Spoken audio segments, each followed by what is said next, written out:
Nabipur police સ્ટેશનમાં દાખલ થયેલ ઓએનજીસીની ક્રૂડ ઓઇલના ગુનામાં વોન્ટેડ 2 આરોપીઓને ભરૂચ એસઓજી પોલીસે ઝડપી પાડ્યા છે।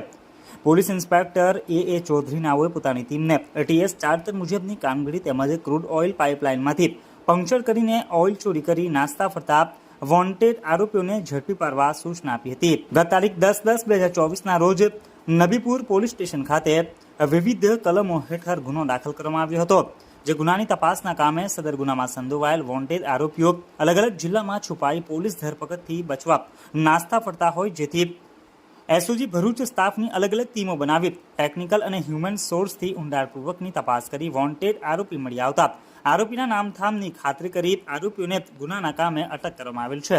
પોલીસે ઇમ્તિયાઝ અહેમદ પટેલ ઉર્ફે ડેરકા, ઉંમર વર્ષ 40, રહે આછોદ પાણીની ટાંકી પાસે, તાલુકા આમોદ, જિલ્લા ભરૂચ, તેમજ વિજય ઉર્ફે મુન્નો ગણપતભાઈ ગોહિલ, ઉંમર વર્ષ 45, રહે C13, સ્વામિનારાયણ સોસાયટી, ભાયલી રેલવે સ્ટેશન પાસે, તાલુકા જિલ્લા વડોદરા, મૂળ રહે અખોડ, તાલુકા વાગરા, જિલ્લા ભરૂચનાને ઝડપી પાડ્યા હતા।